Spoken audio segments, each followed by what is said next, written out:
move, creep. You want to get nuts? Come on. Let's get nuts.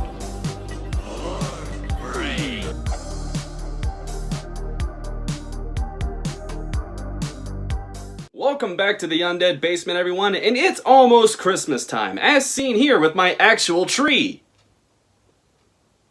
Charlie Brown ain't got shit on me, son. Now, we all have our favorite Christmas specials and movies that we like to watch every year. And some of us also have our favorite Christmas movies that technically aren't Christmas movies, but are set around the holiday that we kind of consider them as Christmas movies. The most popular one, of course, being Die Hard. And as much as I love Die Hard, even with all the arguments made in its favor, and a lot of these arguments I can actually understand, I still don't necessarily think of it as a Christmas movie. Yeah, the holiday trappings are there, you get a song here or two, maybe a line here and there, but really all that is window dressing. And even though I said all that, it's still a better Christmas movie than anything we'll get on the Hallmark Channel, or Lifetime for that matter. Now, Die Hard is also the cool alternative option compared to, say, Rudolph or Frosty for favorite Christmas movie, but if you ask me, you can't get any cooler for the holiday time than the Dark Knight himself. And it's for that reason alone that today we're going to tackle my favorite Christmas movie of all time, Batman Returns.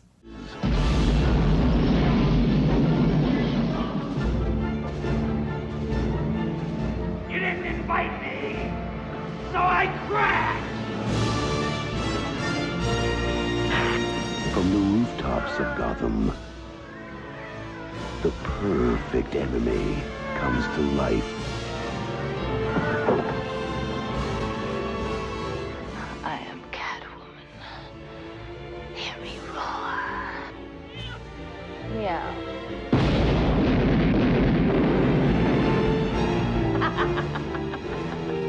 And the only one who can save this city is a creature of the night. Released in 1992 and set during Christmas time, the movie sees Batman literally returning in order to take on the Penguin and Catwoman, both of whom are being manipulated by, or want revenge against, a sleazy businessman known as Max Shrek. Okay, I get it, Tim Burton, you grew up watching Nosferatu, big damn deal. Now, there are a lot more finer details in the story than that, but we're going to talk about those in a bit. For right now, let's discuss the cast. Returning from the first movie, of course, is Michael Keaton as Batman and Bruce Wayne. And I don't care what anyone says, if you want to bring up some argument about nostalgia or whatever, clouding judgment or whatever, blah blah blah blah blah, I don't care. Michael Keaton is still the greatest actor in live action, at least, to have donned the cape and cowl. In the first Batman movie, Keaton not only felt very natural in both parts as both Bruce and Batman, but he also brought a lot of subtle nuances into the role that not a whole lot of people would catch on first viewing.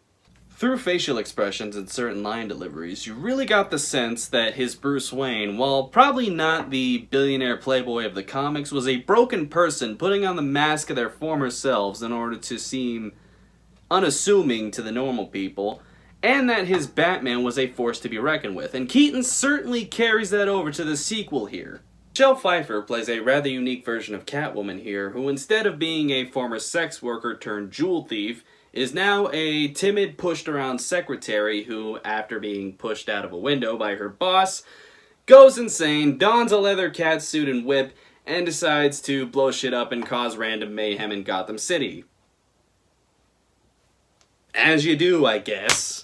What I really like about her performance in this movie is that she really sells you on the fact that this is a broken person slowly losing their mind. She starts acting like a literal cat, and she even believes that she has 9 lives after surviving a few deadly falls. But the movie leaves it ambiguous enough to make you believe that she probably survived it through other means. To put it more bluntly, you can honestly say that Michelle Pfeiffer is playing a crazy cat lady.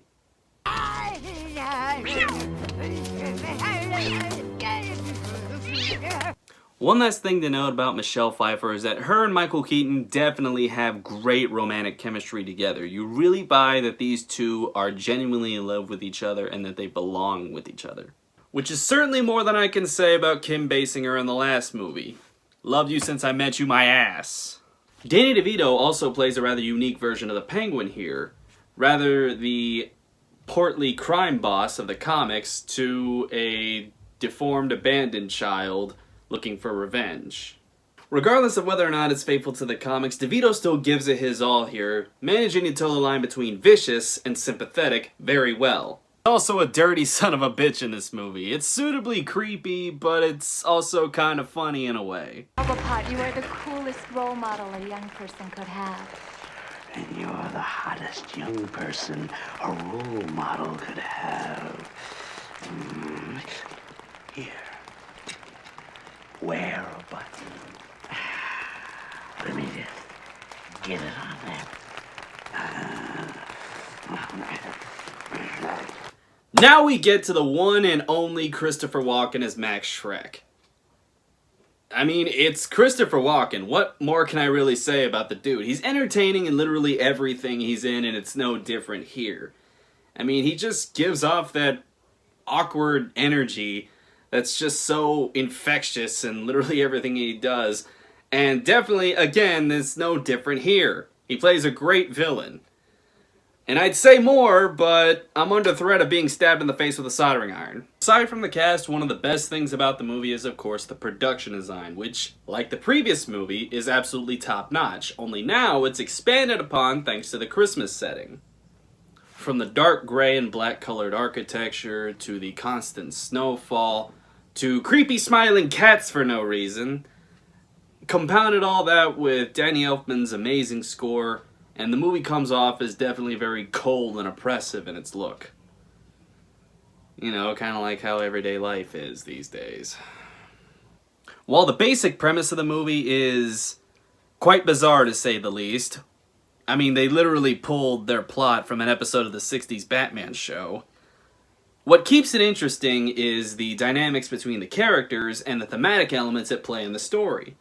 Both Catwoman and Max Shrek basically act as dark reflections to both sides of Bruce, with Max Shrek representing a dark path that Bruce could have gone down as a businessman, and Catwoman representing the dark path that Batman is currently on if he continues to go down a path of vengeance instead of one of justice. In a weird way, you can honestly kind of call this a very twisted version of A Christmas Carol, complete with a ghost of Christmas past, present, and future. Now, I realize as I say that that's kind of a stretch, but I'm just saying there are definitely elements at play here that are worthy of analyzing. Listen to my dumbass prattle on like I'm Roger Ebert. Dude, I ain't even a Gene Shalit level critic. What the fuck am I talking about? Now, on a side note, there's been talk in recent years about both this and the first movie as being bad Batman movies, simply because Batman kills a few people here and there in both movies. And I'm here to tell you, as a huge Batman fan with a collection of comics, TV shows, DVDs, and whatnot, that I, personally, do not mind it here. Now hang on, Batman fans, I ain't saying that I support Batman killing all the time or anything like that. It goes against the character's morals. That said, I've always believed that if a good story can be told, even with an objectionable element, then don't be afraid to tell that story. Let's not even mention the fact that Batman literally kills somebody in every single live-action movie, with the exception of Batman and Robin. Yeah, even the 60s movie ain't safe.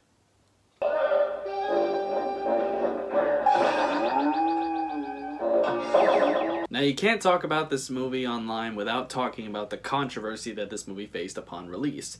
Namely, from mothers who were complaining about this movie being, quote, too dark for kids. Whatever the hell that's supposed to mean. It got so bad that McDonald's pulled their Happy Meal promotion for the movie, which also led Warner Brothers to bring in Joel Schumacher for the next two movies.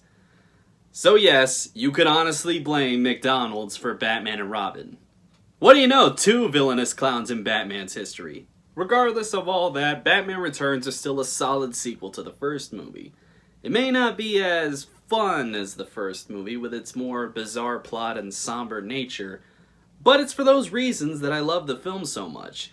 It's very much a Christmas classic in the same vein as Christmas Carol in a lot of ways. It's very dark, but also very hopeful at the end. And as to the reason as to why this is a better Christmas movie than Die Hard, because Batman.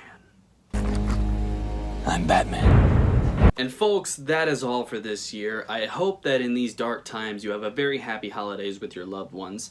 Don't forget to like and subscribe. Check us out on Facebook and Instagram, and leave a comment or two if you want. And starting next year, the show is going to move to a bi-weekly schedule so as to take a lot of stress off. But regardless, good night everyone, and Merry Christmas.